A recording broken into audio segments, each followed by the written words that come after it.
Okay. Obviously, if you're longtime viewers, and it seems like most of you that are watching these videos are, you know that every year we do what everyone else does, and that is a best of and a worst of. Well, we did our worst of already, and that's done quite well, apparently. As it gets bluer in here for some reason. It's the wall. It's gotta be. The wall just got bluer on camera. It's very strange. But the thing is, obviously, you can't have the worst without talking about the best. So, we are going to talk about our best movies of 2014. And there's no rules here. It's basically just January 1st to December 31st. That's, I guess, the closest thing I would come up to a rule for this. It could be anything. It could be animated, it could be a documentary, it could be a foreign film. Most likely not going to be any of those. And it would be, and low no releases count. Like American Sniper, despite its release date today, or, well, yesterday. Yeah. But, Friday. Friday of this weekend, yes. It counts as the 2014. Because that Christmas Day release for its Oscar run, which it actually worked quite well with, makes it a 2014 film. And same for stuff like Cake. Mm-hmm. So if any of this stuff is on the list, the movies that won't come out until 2015, it still works. And in wondering if like we completed everything in time to do this list, we have seen A Most Violent Year and Cake. We just haven't done the reviews yet. That review is coming next week, and if you were watching the review, that should be up. I'm definitely going to be up by now, but I'm actually uploading as we speak. Those are both on there, and that is the final two movies of 2014, and then we can move on in 2015 officially. No more years being mixed. It's going to be all 2015 all the time. That's a release though. That's a relief though, because we're having such a January release month. Yeah, yeah. Thank God for Paddington. Really, thank God. Which is technically a 2014 movie as well.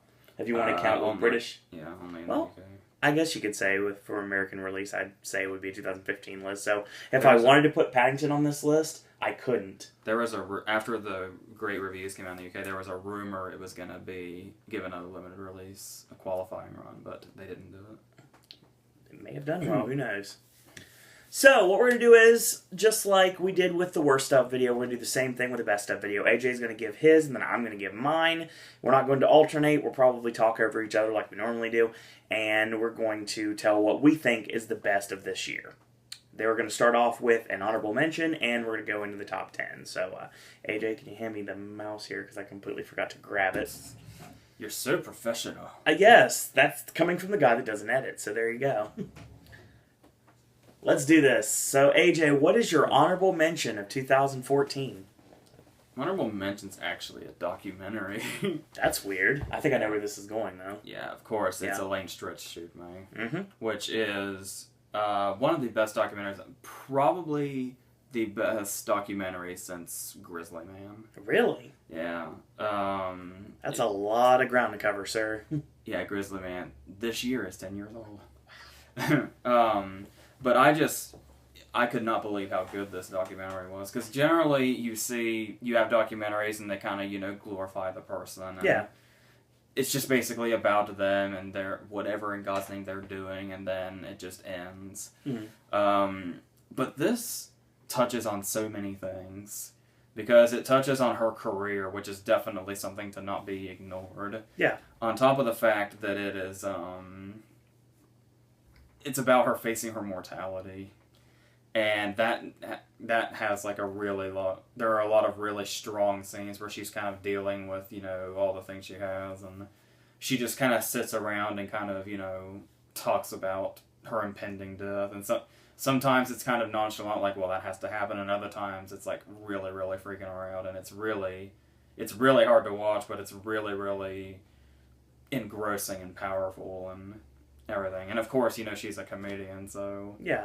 there's a lot of, there's this great moment where we see her, she's on stage doing her bit and she forgets it. Mm. So she just starts to improv angrily, and everybody loves it. So it's definitely worth checking out. It is sad at the end, though, because there's the whole thing. There's this thing where she keeps talking about retiring over and over and over again. but she never did. Her plan was just kind of just keep going until she couldn't anymore. And she did die, like, right after the movie's release. And the last scene of the movie is them talking about how she may retire in 2014 or 15 or 16 or however long it is. But so that kind of makes it bittersweet. It happened to be placed there. But still, it's absolutely great, especially for a documentary about somebody in show business that's probably not as glamorous as you're thinking. Yeah. Top 10 now? Top 10. Alright. My number 10 is The Drop, which is the crime movie based off the Dennis Lehane story, Animal Rescue, which I reviewed really quickly in that one video, but I will try to touch on now in case you didn't see that, because I know those are kind of... Yeah, they're all over the place. Tom Hardy is this criminal who works at this bar that's owned by James Gandolfini, where it's a drop spot where money's basically kept, so whichever criminal needs it can pick it up there. Yeah. And so on. It's... Yeah. And then there's a side story where he finds a dog that's been beaten up and put in Noomi Rapace's trash can.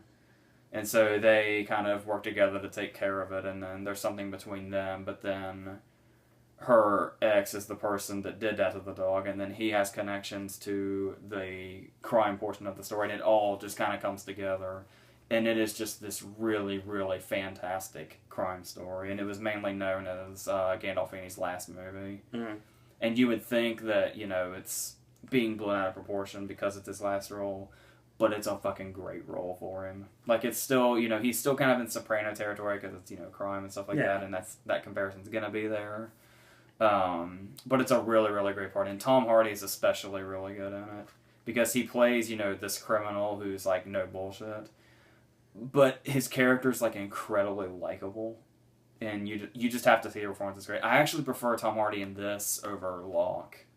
Really? Which I know is weird for a lot of people, but it's true. And I love Locke, I do, but this movie just stands out on all levels, and it's really, really great. And I think it could be kind of like I wouldn't say like a cult classic or anything, but like a crime, one of those crime movies where it's like it's always being recommended to you by somebody. Yeah, I can see that. Because it kind of went in and out of theaters real quick.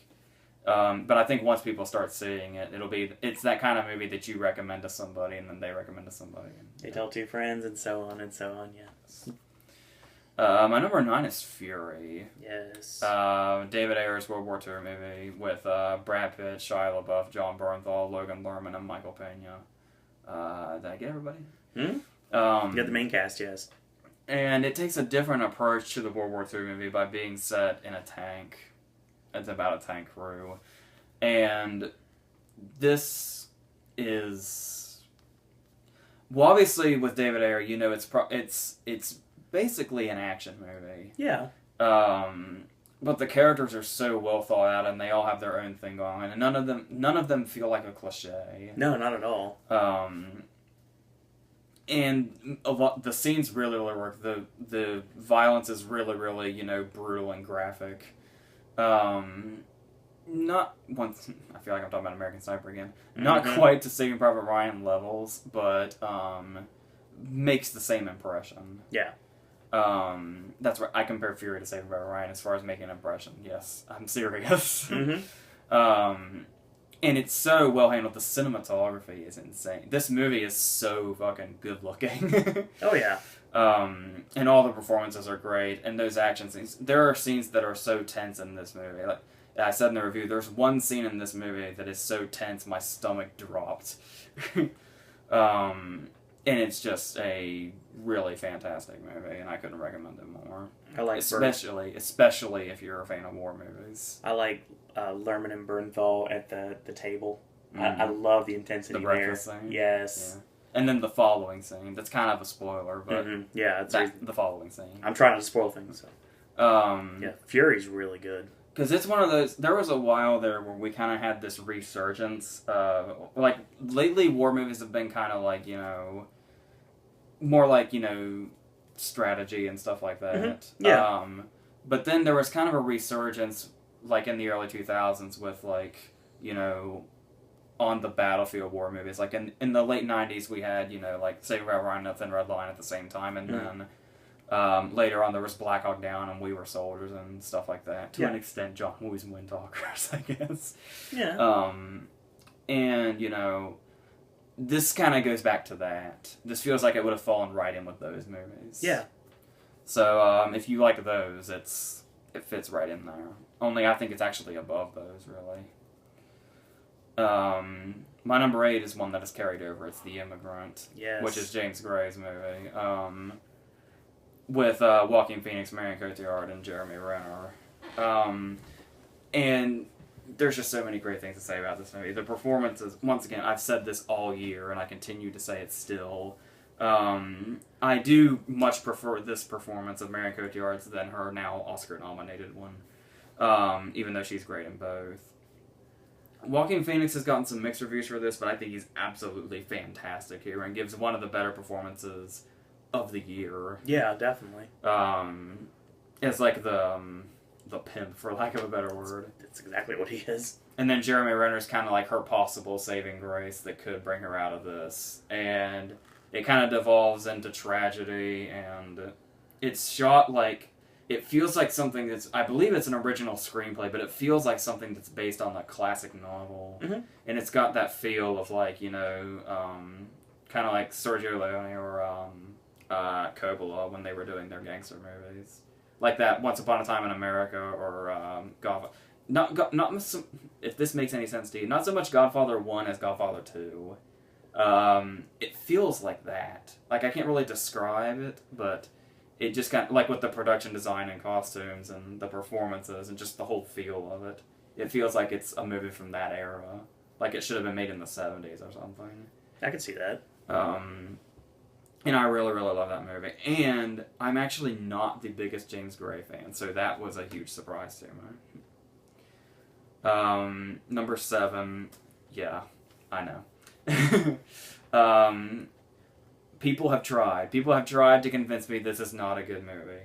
And I totally understand where people are coming from. But I don't give a fuck. Mm-hmm. My number 7 is The Amazing Spider-Man 2. Oh, yeah.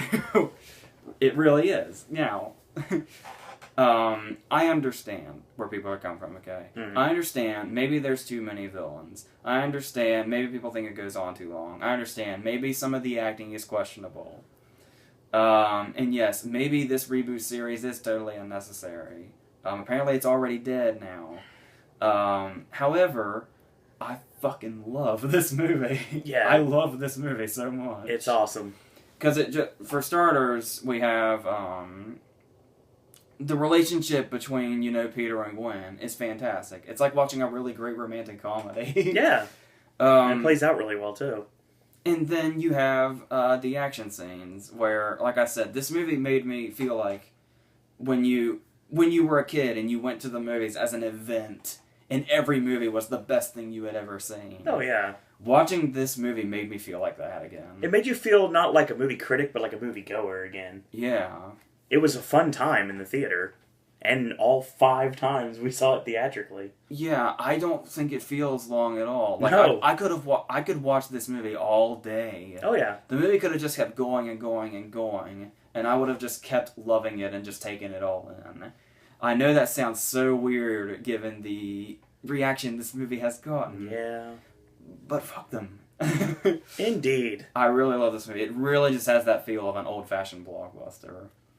And I just loved every second of it. And yes, and I was really relieved about the rewatches too, because it was one of those movies where I saw it the first time and I was like, man, I really love this. It's weird people are hating it. I know I'll see its flaws the next time I watch it. I've seen it like 6 times now, and I just love it. I really do. The beginning of this year was basically like every day I get a phone call, this is the best movie of the year. And I love Jamie Foxx in it. Yeah, he's great. He got a lot of hate for this movie. I know. I thought he was really great. Yeah, he's very, very well cast. Because when he's Max, he's so pathetic, you actually kind of feel for him, even if he is psycho. Mm-hmm. And then when he's Electro, he's so villainy. Oh, yeah. The scene where he rips apart Times Square is still probably my favorite movie scene of the year. Or very, it's very one much of up them, there. Yeah, for sure. Yes, I cannot express. I love The Amazing Spider-Man too. You're not the only one. My number 6 will get me back in the good graces of people who are, you know... my number 6 is Whiplash. Yes. As I said before, I think Whiplash is the sole reason I didn't think of as highly of Birdman as I probably should. That's exactly right. Because I still haven't seen Birdman since I saw Whiplash for the first time, which was right before we saw Birdman. There was like 3 minutes of difference. Yeah. Just enough to walk upstaiers. And when you see the end of Whiplash, oh my god, any movie right after it is going to seem like a piece of shit. Because you just do not top that. We're going to watch Gone with the Wind after this, and it wouldn't have mattered, because there's that final scene in Whiplash, and that makes it, just ties everything in together so nicely. Before I get lost in Simmons land, I need to mention Miles Teller, so I yes, don't please do. Miles Teller is fantastic here. Yes. And it's such like a grueling, demanding part. And he just owns it completely. Now, J.K. Simmons still... I said this in the review, it's been at least a couple of months, and I still mean it. J.K. Simmons has given the best performance of the year in any category of any gender. Without a doubt. Maybe even into next year and the year prior. Actually, yes, I probably can say that. Yeah, I can see that. And it's a movie it's one of those, because I tried to explain, my brother's wife was asking me about it, because obviously it just comes off as a movie about drumming. Yeah. But that's really, you can't really describe it. Yeah, it is a movie about, it's basically, I've heard the lovely play on, people calling it Full Metal Juilliard. Yeah, I like that, actually. That works really well. Yeah, it's basically what it is. It's basically an officer and a gentleman, only with a band. And, you say that to somebody and it seems, okay, this is a movie you have to see to believe. Oh, yeah. Because, it went to Sundance, it won the grand prize, it did its thing, everybody's building up J.K. Simmons, everything's great, and it's one of those movies where you're like, okay, can it really be that good? And you just kind of go on thinking that, and you finally gets to a point where you're like, okay, clearly it's not going to be that good. Yep. But I'm sure it'll be good. Of course. And you watch it, and yes, it's that fucking good. It's better than that good. Oh my god. And yes, the ending of this movie, I just cannot. My god. I can't even, there's not even... I wanted to do a slow 80s clap at the end of it because it deserved it. You gotta regain consciousness before you do a slow clap. Pretty much. You're on the edge of your seat the whole time, too. Oh my god. It's a wicked movie in every way possible. Whew, I got a rush just talking about it. It's not the last time we'll talk about it, don't worry. Okay.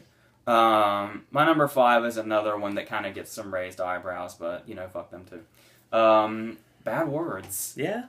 Jason Bateman's directorial debut, where Jason Bateman plays the Billy Bob Thornton character, the bitter guy that's, has to deal with kids and eventually finds a heart.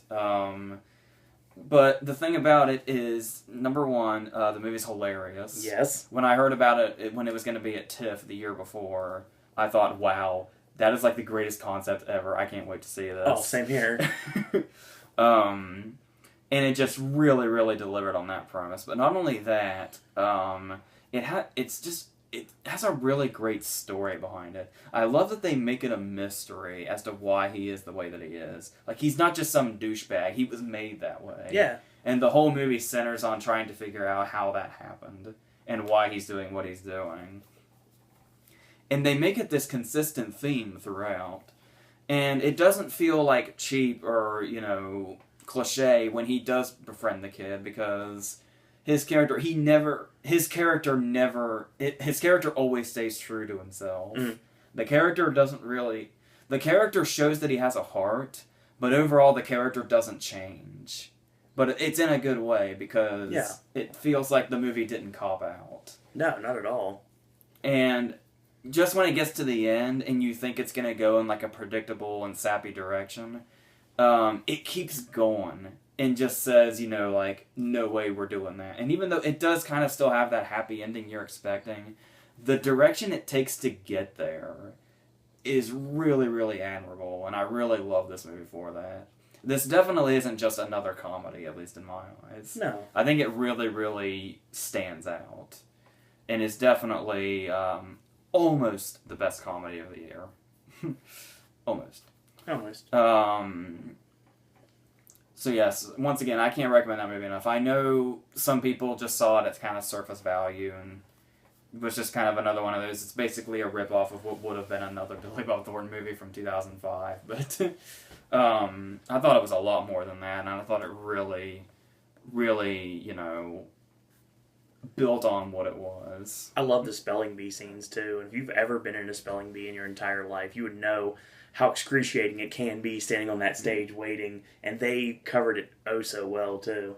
And another thing about staying true to the character, I love how normally in the movie, eventually the character would lighten up. Mm-hmm. He gets fucking worse. Yeah, he gets a lot worse. Like, the things that he does to the kids are fucking brutal. And I thought that really made it stand out. Like, it had the balls to do that. Yeah, and that doesn't happen very often in movies nowadays. So yes, I really love Bad Words. And I've had to explain that a lot, but that's the way it is. My number 4 is the Grand Budapest Hotel. Yes. Which after, once again, like Whiplash, has gotten a nice award surge. Yes. And is my... Yep, that is the only... I only have 2 Best Picture nominees on here, I just realized.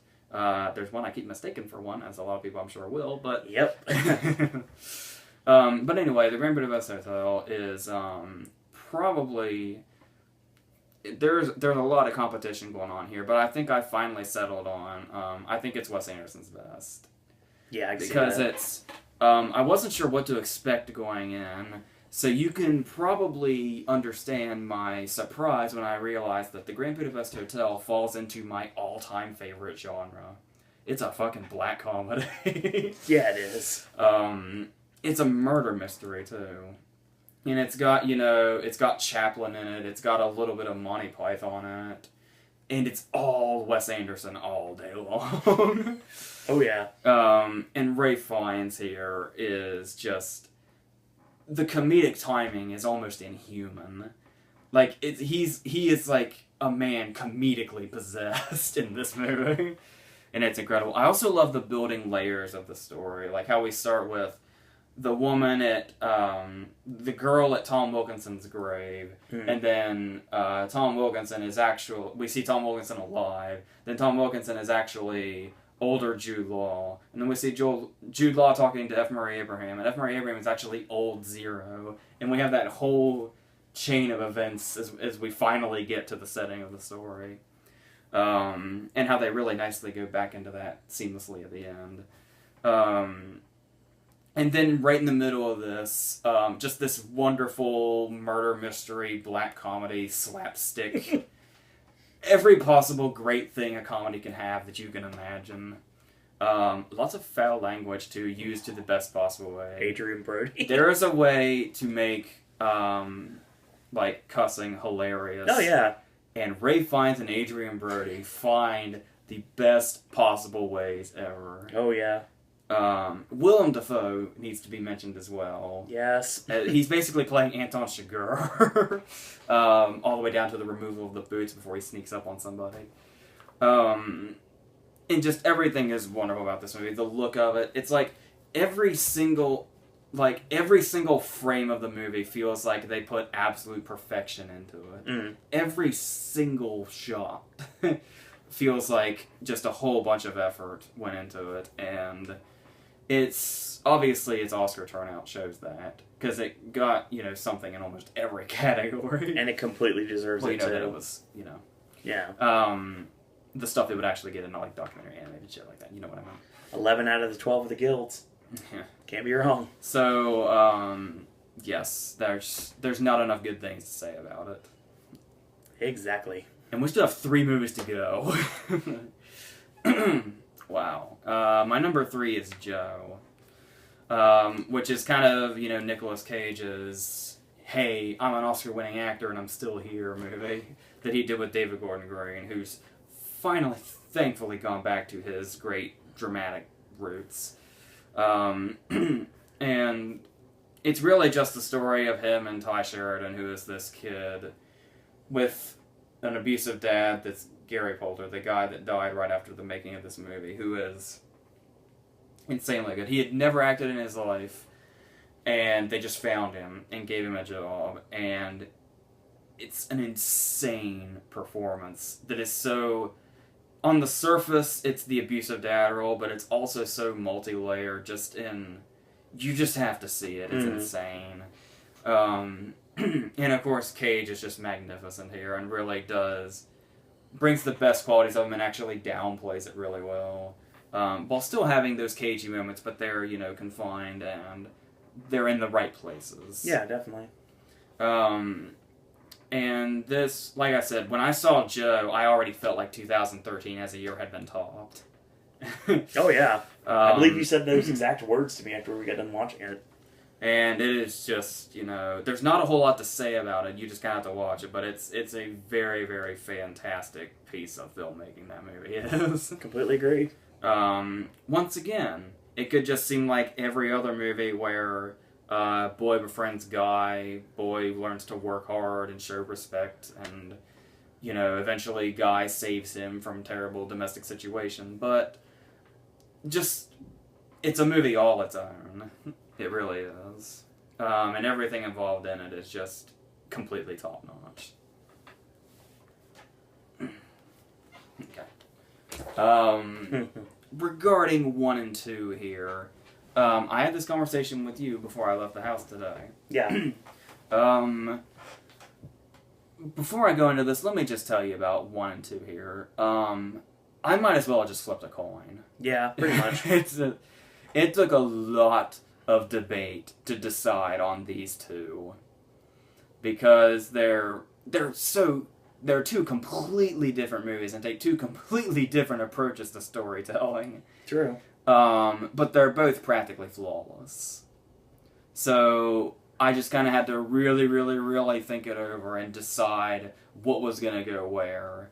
But it's not a cop-out. I did decide on one, but to be totally honest, they might as well both be number 1. But I did inevitably make a decision. Yes, you did. I'm curious about this, actually. I know you are. Yes. My number 2 is Foxcatcher. He was going there. I did a whole 40-minute video on it, but I will briefly touch on it now again. After its lovely Oscar success. Yes. That video is fun to watch. Check that out. My throat's still a little scratchy because I was a little happy about that Bennett Miller. He literally jumped up. It's on the video. There's proof. And Carell, my God. Yeah, it's awesome. I'm so, snubbing Ruffalo when I talk about the great nominations this movie got. But no, he is absolutely fantastic. Okay.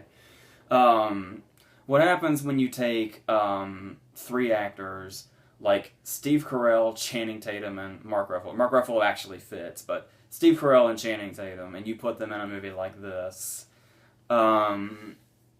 it's very interesting to see where it could go. And as you know, I anticipated this movie for 2 whole years, and it is just this soul. Okay, it was like I said before. It was it's one of those movies that's rare nowadays where it takes the opportunity to tell its story visually. Mm-hmm. There are these long takes of Channing Tatum and Mark Ruffalo wrestling, or, practicing wrestling. And you learn everything you need to know about their characters through the way they communicate through their wrestling. Yeah, exactly. And that is just... I have such an appreciation for that when it's done well. When it's done really well. Because there are a lot of movies that, do attempt to communicate their emotions strictly through visuals. Doesn't always work. But this is probably one of the best representations of it I've ever seen. In many, many regards. Not just to that and their relationship, but to everything. Every character simply by how they interact with other people and how people react to them. And their actions alone, even when they're not doing much. But then you have cases like Steve Carell, where there's a lot that you get to know about his character simply by watching him really, really closely. Because Steve Carell does a lot of really, really, really subtle things in here. So much so, his nomination's actually getting a lot of criticism because people think he didn't do enough. But here's the thing. One thing I said to somebody who said that was, Steve Carell does more with the dead eyes in this performance than most nominated performances in recent years have. Oh, yeah. Like, there's moments where he never has a big scene, but you know exactly what he's feeling internally just by the way he is. And there's scenes where he's talking to Mark, and, like, he'll just kind of slightly tilt his head or something, or have just, like, a small smile that's there for a second and then is gone as soon as it showed up. And it's just all those little things. It's just this really... Yes, if you love movies being told through visuals, this is... Oh... You just have to witness it, really. I know I'm using that one a lot, but that's just the way it is. And Bennett Miller's direction here is just... Here's the thing. You'll notice in the prediction videos, I was never not predicting Bennett Miller, even though he was kind of a... He was kind of a, you know... He didn't seem likely going into nominations morning. Yeah. But the only reason I was so stuck on him getting in was that you watch a movie like Foxcatcher, and everybody's saying, you know, it's too cold for the Academy, too distant, people aren't going to like it, they're going to feel too, you know, put off by it. I just had to watch Foxcatcher, and all I could say was, that is a Best Director nomination waiting to happen. Oh, yeah, exactly. Because he already won Cannes, and then just watching it, it was like, there's just no way this will be ignored. There's just no way. That's why I never gave up on Bennett Miller. And Academy, you pulled through. And I love that. I was talking about that too. As far as it getting in director, but not getting in an 8-slot field and picture, I think just makes it look better. It makes it look, yeah. It really makes it distinguished. And it's really going to draw attention. And people say, you know, well, that's weird. There must be really something to this. And yes, it's absolutely there. It's really disturbing. There's this constant feeling of dread. Like I said, even if you don't know the movie ends in tragedy, just watching it, you have to be feeling this. All I'm doing is watching two brothers wrestle, but I have a really bad feeling something awful is going to happen. Oh, yeah. Especially if you see the trailer with him just holding the gun. You don't even know what's going to happen there. And, yes, all the performances, and especially, well, yes, to give some credit to Mark Ruffalo, because I haven't been doing that enough. All three of them, Steve Carell is getting the main attention for being a transformation. Yes. Long day, sorry guys. But all three of them do, in one way or another. Like, Ruffalo's kind of there in all his Ruffalo warmth that's in a lot of his roles. But still, you can totally, he's Dave. Yeah. Throughout this movie. And Channing Tatum even just, you know, fully embodies, like, everything about Mark. And has his own, you know, way of doing things and his appearance, like, you know, the jaw and, you know, the ears and everything. And just how, like, animalistic he is. The intensity when he destroys the hotel room. Yeah. Yeah, and, you know, of course, I was talking about Ruffalo, where, he does have that warmth, but it's, amidst this environment, it works so well in contrast. Yeah. Because he's the only character where you feel like, maybe things are going to be okay, because he's just that, you know, he's got the wife and he's got the kids, and he's just this really genuinely nice guy to everybody. In most movies, that's a death knell, though. And even in that moment where he's doing the documentary, and they're saying, you know, say some good things about John DuPont, and this is like the first time Dave can't say a nice thing about somebody. He has to really, really force it out of himself. Yeah, it seems very forced when he's basically being told what to say about him. But like, he's your mentor. Say this now. So yes, it's really practically flawless, and I could go on about this all day, but the other video exists, so you can hear the rest in detail. But yeah, this really fought hard to be the best movie of the year. And I'm honestly kind of surprised it didn't at the very last minute. Yeah.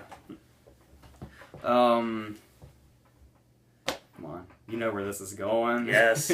Bush is going to shut a lot of people up right away. The best movie of the year is The Raid 2.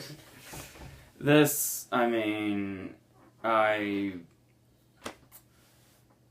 my god. This is just, you take The Departed, and then you make it by way of Tarantino under the supervision of Shakespeare. And you've got this insane, wild, spectacular, out of control, indescribable, even though I already used a bunch of adjectives, masterpiece of a movie. And it's got everything. It's got, while the first one was all action, this one is also all action, but it has those story elements in it, and it's a really strong story. I mean, it's not original, but it's very classic. Mm. The gangsters pitted against each other in a war. Yeah, of course. There's betrayals, there's lies, there's accidental, there's misunderstandings that lead to bloodshed. There's badass assassins named Hammer Girl and Baseball Bat Man. Yes! This movie has fucking everything, and it just works. And it is the fastest 2.5 hours you will ever spend on a movie. Oh yeah, definitely. And it is just insane. And every scene, I feel like I've reviewed this a lot, but that's what happens when a movie is the best movie of the year. It's true. It does something really great, and then it just builds throughout it. That's something that really helps that time and really makes the story what it is you have one great scene, but instead of having its ups and downs, every scene tops the last one. Just when you think one scene is one of the greatest action scenes you've ever seen in your life, the following scene will top it immediately. It's Can You Top That, the movie. And it just goes on and on for 2.5 hours. It just keeps topping itself and just getting bigger and grander and more out of fucking control. And it's just a fucking marvel of a movie. It's one of those movies where you watch it and you have no idea how half the fucking shit they did, how it happened.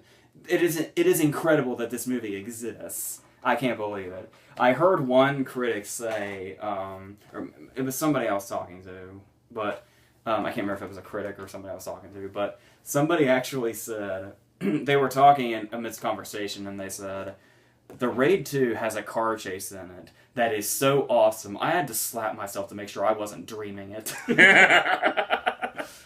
And that says it all. It really does.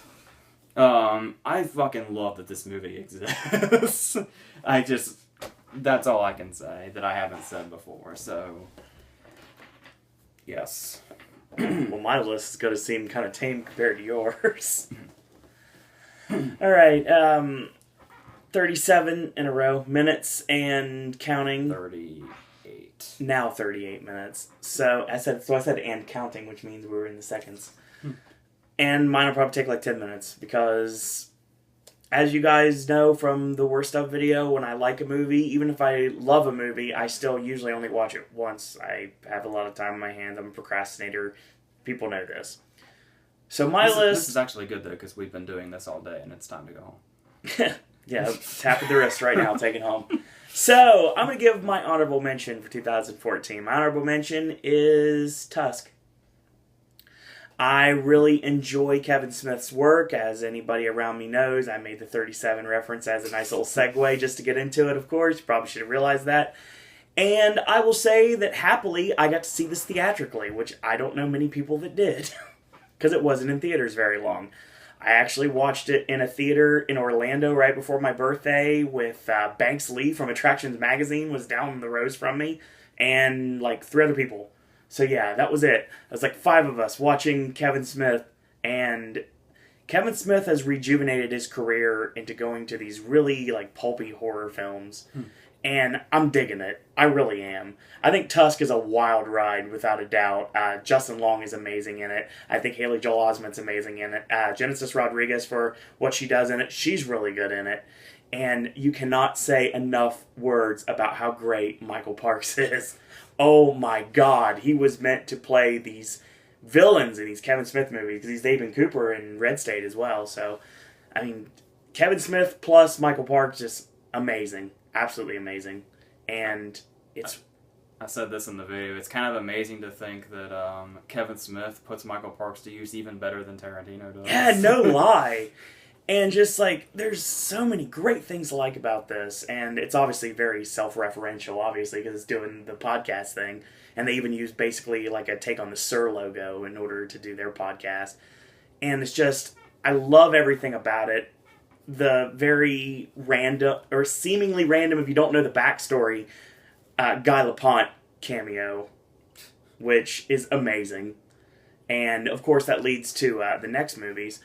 I'm telling you right now, like the ending of this movie is just so weird. And weird in a great, great way. I really like this movie a lot, and it did a lot for me personally. I was very happy I got to see it theatrically, and hopefully with all the other stuff coming very soon from Kevin Smith's new career as a horror director, I'm very curious to see what comes next. Well, I thought about this, and I fought with myself, and my number 10 originally was actually going to be Fury, and I thought about it, and I was like, you know what, I really like this movie, and I'm going to give it some props. My number 10 is actually going to be Inherent Vice. I really like this movie in every way possible. There's all sorts of weird, wild stuff going on, to quote back in the day, the late, great Bob Hope. There's some weird, wild stuff here. I love every second of it. It's just so out there. And the fact that it basically does exist in the same alternate reality that The Big Lebowski does, it almost seems like all of them could have been friends, or he could have met Bigfoot while bowling. It'd have been a possibility. I mean, anything could have been. This movie is just completely insane in every single way possible. I mean, from what I've heard, the novel is really out there, and when they made the idea that they were actually going to turn it into a movie, everybody was like, how's this going to happen? How can you turn this story into a movie and get away with it? But they did, and they did it very well. And Joaquin Phoenix, oh my God. You can't say enough about Joaquin Phoenix. We did, obviously, when we talked about Inherent Vice this week, but just, I'm telling you, I love Joaquin's performance. I mean, I love his delivery and everything. I love Josh Brolin in this movie, talking about wanting more pancakes. It's glorious. Totally glorious. Brolin playing Joe Friday with the hair, like basically like a desk cop from the 70s. I just love every second of it. It's just so awesome in every way. There's nobody in this cast, to me personally, that gets underutilized. Everyone is used to the best of their capabilities. And it's just a wild ride that I love being a part of. Anything else to say about it? I just did that review, so I'm done with it. Yeah, I said Bob Hope, I meant Johnny Carson, sorry. So I thought about it for a second. My number 9 is actually going to be one of the most anticipated movies I had for the year, and that's going to be Gone Girl. I really like this movie a lot, and going in, I was trying to make it my Oscar movie for this year, and then apparently the Academy said, screw you, Owen, they're not going to give you anything. So they decided they wanted to start, I know it wasn't against me personally, Actors? but Rosamund Pike was the only one that got really any recognition for this, which is weird because there was a lot of things saying that the script was actually going to do well, and it just hasn't. And now it's awkward because Neil Patrick Harris is hosting. There's bound to be jokes about it. There has to be. But everyone knows how big of an Affleck fan I am. And I always have been. It's not just the Smith movies. I like Affleck as an actor. I mean, he can play the shark in Jaws at the Kevin line. But it's very true. Affleck is a very diverse actor and director. It's a great combo for him. And I really love his performance in this movie. I really like what he has to do. It's a very great drama. It's a very nice mystery. And it's really cool to see it unfold. And Patrick Fugit's in it too, which is awesome for me because that's an inside reference. Because I'm such a mark for Almost Famous. But it's great. I mean, Neil Patrick Harris, a great, I guess you could call him a red herring. He's great in what he does. There's a couple scenes he's there. He has one of the weirdest sex scenes of the year that is done so perfectly to a Trent Reznor and Atticus Ross score. It's just unbelievable in every way possible. And I remember seeing many times I'd walk into that movie for that scene specifically to see what people would do to react to it. And every single time, you general public did not disappoint me. So yes, Gone Girl's amazing in every way possible. I didn't even hate Tyler Perry in it, so yeah. As a matter of fact, it seems like when he's not doing his shtick, he's actually not a bad actor. I mean, we're not going to talk about his Alex Cross performance, but I mean, he's not bad in Gone Girl. I really enjoy him. Number 8 is going to be The Raid 2. Now, here's the thing. I'm not an action guy. Never have been an action guy. Probably never will be an action guy. But I heard about the original Raid a long time ago, and I kind of dismissed it. I was like, yeah, everybody loves this movie, and like it's kind of like how a lot of people were with Attack the Block. It was something like I really good acclaim. I heard a lot of people talking about it. My top 5 that year. Exactly. When it comes down to it, that's true. But I was like, I don't know, whatever. Well, I found out the Raid 2 was coming out, and you had me marathon back to back, and my God, for me personally to say that an action movie is on my best list of the year is quite extraordinary in every way possible. This movie's wicked. It's got the best of all worlds, and I loved every second of it, and it just flew right by. I mean, when you go to a 2-hour movie, or 2.5-hour movie, or even a 3-hour movie, sometimes it kind of drags a little bit. The Raid has no part where it drags at all. I totally enjoyed every second of the Raid 2. And AJ has said a lot about it. Obviously, it's his favorite movie of the year. And he's talked about my favorite movie of the year, but you don't know which one it is yet, but I'm sure you probably know. We'll get to that in a minute. My number 7 is probably the one thing on this list that AJ will not agree with, just like he didn't agree with when I put Gatsby on the list, and when I talk about The Spectacular now, he's a little bit more forgiving. But obviously, when I talk about my favorite movies of the year, I have to throw a little bit of personalization to it. I have to go with a movie that I can somewhat identify with. And my number 7 this year is actually going to be What If. I really enjoyed this movie. I probably should, because I know exactly how it feels. Daniel Radcliffe and Zoe Kazan just great chemistry in the movie. And like I said, when I can identify with a movie, it actually makes me love it 10 times more. I think it's probably looked on as maybe completely forgotten, or maybe just another quirky indie comedy. But I actually thought it worked quite well. A really great way to do a story about falling for someone you probably shouldn't, but you are still going to anyway because the heart wants what it wants. So I really loved the movie in every way possible, and I know AJ probably disagrees with me, and I know he's probably going to shake his head, but I loved Adam Driver in it. Adam Driver was amazing in it, and I still want nachos because of that movie. So, we're going to go number 6, and number 6, like AJ said, one of our Pop's most hated movies of the year is something we have to defend a lot, and that is The Amazing Spider-Man 2. I just love this movie, and no offense to Tobey Maguire, I have no issue with the man personally, but Andrew Garfield is Spider-Man. I don't care what anybody says, there is no portrayal of Spider-Man that works better than Andrew Garfield's, and Mark Webb's direction with Andrew Garfield as Spider-Man was a tremendous connection that will never happen again, because they got rid of both of them, so what are they going to do now? It's crazy. I mean, you have everything in this movie. It's really awesome. It was an awesome year for Emma Stone. It really was. Depending on who you are. But for us, it was an awesome year for Emma Stone. I mean, you have this tremendous performance. And the Gwen scene that we're talking about towards the end, it's just heartbreaking when it happens. And watching it with a full theater, it's just, you can hear a pin drop. And it was insane in every way possible. I just loved every second of it. I love the dialogue. I love the chemistry. I love Jamie Foxx. I have since Ray, even though you give me a lot of flack for that.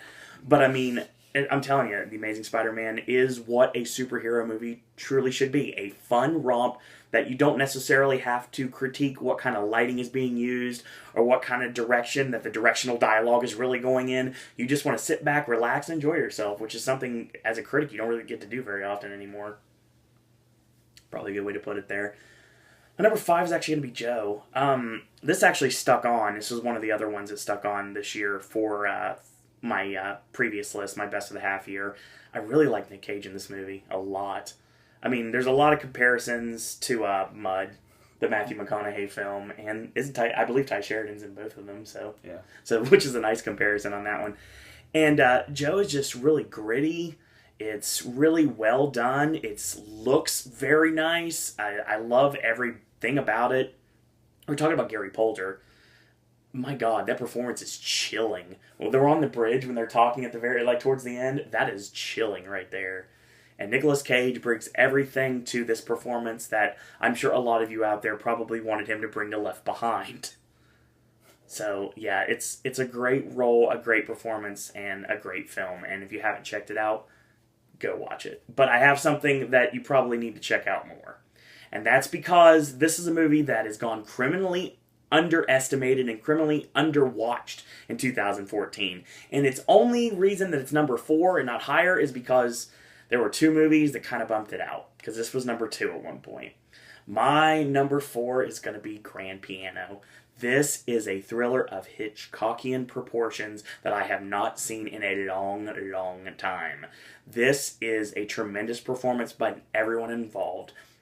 Elijah Wood has a tremendous performance, and I'm telling you right now, John Cusack in this movie, just unbelievable. And for those of you that only know Alex Winter for Bill and Ted, you'll probably think of him a lot differently after you watch this movie. There's the Lost Boys, Ted. Yeah.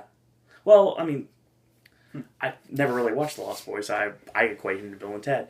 But, yeah, just keep you on the edge of your seat the whole time. If you want a thriller that's going to actually deliver with its payoff, I know a lot of supposed thrillers nowadays do not. This one does, and it does in spades. There's great performances from everyone involved, and it's just a wild ride that you just need to watch now. So, if you get a chance to check it out, please do. It is excellent. Yep, anything, because you didn't mention Grand Piano. Do you have anything to say about it? I was the one that recommended it to you. Yes. So. If it wasn't for AJ, I would not have heard about it, and it blew me away. So 3 and 2 were always going to be in question. Number 1 never was, but 3 and 2 have been battling in my head for the last week, and I'll be honest with you guys, it's been kind of like, oh, today I feel like this, and today I feel like this, and I've been going back and forth, but I think I've kind of got it figured out now.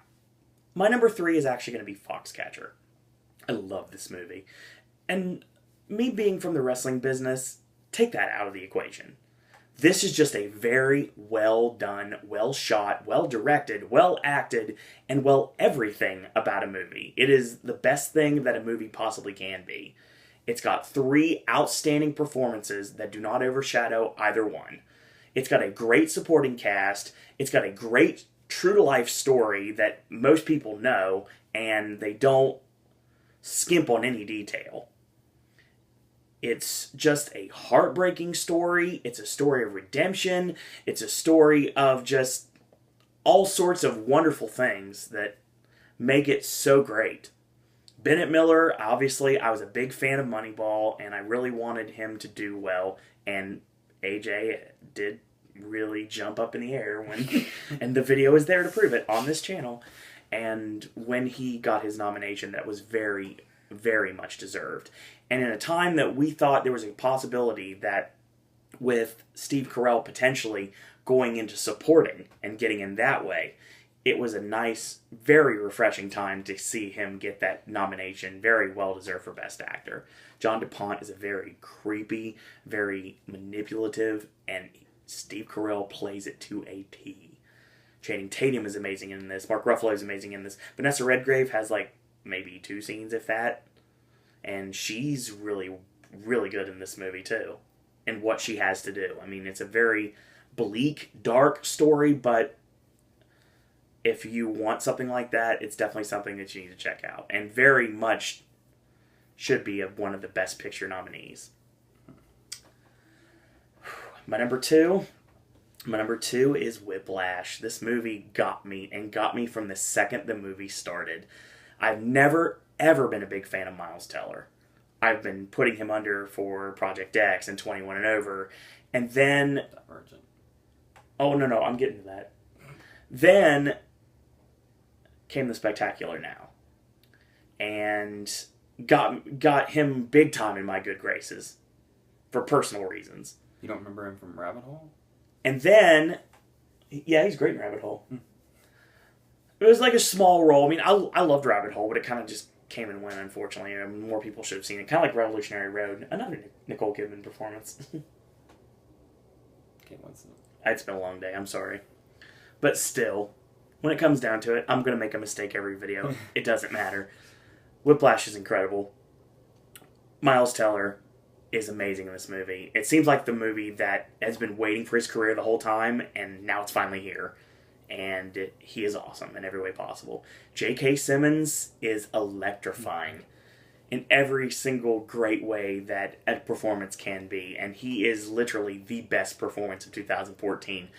Like AJ said, there is no category, no man, woman, child, or thing in this world that has done better than J.K. Simmons' performance in Whiplash in this year, without a doubt. I am going to get a very tight black shirt and shave my head and be him for Halloween. That is awesome. I'm going to duck when you start throwing symbols at my head, though. Yeah, and chairs. Yes. I've had chairs thrown at me before, so that's not a big deal. But yeah, Whiplash and that final scene.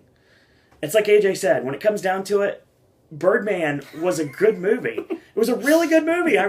We really enjoyed Birdman. I'm going to slap children and say, were you tricking or were you treating? Brilliance! Birdman was a great movie, but we watched this right after Whiplash. And our arm hairs were still standing up at the last scene. So it's kind of like, hey, let's go upstairs and watch Birdman. And we watched Birdman with a bigger crowd. And we still were thinking about Whiplash after Birdman was over. That's how great it is. Damien Chazelle they use the term boy wonder. And since I'm a Batman fan, that works for me. But he's going to go on to great things now after a writing performance like this. It's unbelievable. This could come from someone that's under 30. We didn't even mention the editing. Oh my god, the editing is rightfully in the Oscar race. It should be winning the Oscar race right now. Just, Whiplash is amazing in every way possible. If you have not seen it yet, if you have not checked it out, go watch it. What are you waiting for? I'm sure it's probably on something by now. Go watch it. The DVD is February 24th? Somewhere in there. Just in time for the sticker that says winner of Best Supporting Actor, J.K. Simmons. Oh, they're going to have to work fast. I'm sure it's already printed, ready to go. Might as well, just like they've already engraved his name on the actual Oscar statuette. If you've been following any of these videos, any of the award videos, or any of the movie videos, you would probably know how big of a fan of this movie I am. This is a movie that was never in question for number one, ever. There was never a time this was not going to be my best movie of the year. Nothing ever came close to it. Whiplash and Foxcatcher tried, but nothing could ever dethrone this movie, and nothing ever would. My number one for 2014, without a doubt, is The Grand Budapest Hotel. I love this movie. It did something that, as a cat lover, and not a fan of Willem Dafoe, I never thought it would do. It actually had a scene where he threw a cat out a window, which most likely either died or landed on its feet. And it made me laugh. Remember, it died. I know. He had to pick it up with the dry cleaner. It made me laugh. Ask him. That doesn't work. I don't laugh at cat humor, because I'm a cat guy. And when everybody has all the dog movies and everything with all those, oh, it's so sad, oh, the puppy and everything. That's not me. I'm not a dog guy. Never have been. Probably because I got attacked by a dog when I was trying to deliver things door to door a long time ago when I was a kid. You probably don't know that story. But the thing is, I've always been a cat person. And I've always gravitated towards cat people, so it kind of works that way. But, yeah, that made me laugh. And Adrian Brody, delivering words that I don't use, ever, made me laugh hysterically. You're bisexual. Yeah. So wrong, yet so right in every single way possible. Wes Anderson delivered the funniest movie of the year, without question. And it's dry British humor mixed with the Wes Anderson humor that you love oh so much. And if you're not a Wes Anderson fan, I still think there's something in it for you. I mean, there's something in it for everybody. And I've never seen an Anderson movie I didn't at least like. There's most of them I loved. I didn't at least not like one of them, so he's going to get better and better as a filmmaker. And yeah, this is probably his magnum opus right here. It really is. I don't know how many people agree with that, but I mean, it's... For me, Rushmore is its closest competition. Oh, Rushmore's so good. And I love Tenenbaums a lot. I love Moonrise Kingdom. I love Moonrise Kingdom a lot, actually. Fantastic Mr. Fox. And Mr. Fox is such a different... It's a different Wes Anderson that we're not used to. And I love the Wes Anderson humor in animated form. It's awesome. And it works oh so well. Everyone in this movie is amazing. I love Ralph Fiennes' character. I love Ralph Fiennes, period. And it's just, for people to watch that and be like, that guy was Voldemort. It's just like, that guy was Oscar Schindler. No, this is a completely different performance. What? Liam Neeson was also God Schindler. dang it. From Schindler's List. From Schindler's List is what he That means. guy was from Schindler's List. What am I trying to say? His character name. What? Goeth. Okay. I would not have known that name. So, yeah. I mean, he was in Schindler's List. Obviously, that's a very, very dark, bleak, dreary performance. And then you have something like Voldemort. He's the villain. He's the villain of a franchise. Obviously, he's Harry Potter's villain. And then you have this performance. And it's perfect. It shows why Ray Fiennes such a brilliant actor. And very, very much missed and very much deserved to get that Best Actor nomination at the Oscars that he just couldn't get. I love the script. I love the movie. I love everything about it. And it's awesome in every way possible. It's hilarious. I love watching this with a full theater. That was amazing. That's something that would definitely not happen in this town. It's just, nothing can top it for me. Grand Budapest Hotel, #1 movie of 2014. I apologize for all the mess ups on this video. It just, like I said, it just happens sometimes. You just get passionate about a movie and you forget things. You don't say things right. So, pretty much what happened. So, yeah, now that I covered my bases here. So ends another year. 2014 is finally in the books, about almost 20 days into January. And we had to see everything. Yeah, we had to see everything first. Just to see if anything that was left was worthy of making the list. For me, it actually was. And with AJ, he stayed true. So, except for Foxcatcher, which came late. But that's all right. So, what did you think of our lists? What did you think of our best list? What do you think of our worst list? And what are your lists? Huh? We're going to have some pissed off Nolan fans, I bet. Yeah, notice no Interstellar on this list. It could have been on there at one point. I'm not going to lie about that. I did like Interstellar. I know you did too. But it's just not best year worthy. We're sorry. Go type angrily into like a notepad or something and get it out of your system. We're sorry the Spider-Man beat Interstellar. Sorry. Sorry, Spider-Man beat Birdman. Yeah, Birdman, Boyhood. None of the big so-called Oscar contenders on this list either. So, I mean, you know what we think of those movies, but they're just not top 10 or even top 11 worthy. So, that's how it is. That was our predictions for what we thought of 2014. That was finally over. So 2015's videos will be coming in the half year. We're going to talk about our best of the half year, our worst of the half year, and our most anticipated for 2015 and the rest of the year. So continue to watch the videos here on Pop. We have a lot of brand new movie content. AJ's movie reviews, we have 2 different ones, which means we have 9 AJ's movie reviews in combined 2 videos. There's 5 on one and there's 4 on the other. You also have a brand new Versus. We have Celebrity Apprentice, which is also going to be coming out today. And we also have other things coming on the channel. Obviously, Sip and Snack Vlog of Randomness. You know the normalcy here.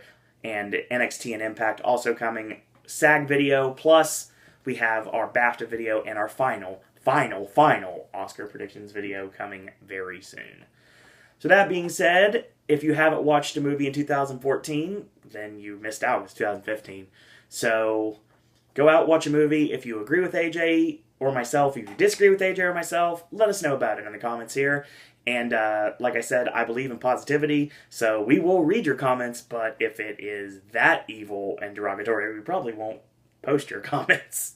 Like I said, positivity is a wonderful thing, isn't it? So that being said, thank you guys and girls out there for watching. And enjoy the rest of Pop for 2015. Got a lot of wonderful things still to come. And mark my words, it's going to be a great year for Pop. So that being said, thank you guys and girls out there for watching. And until tomorrow, boys and girls, that's all we got to say about that.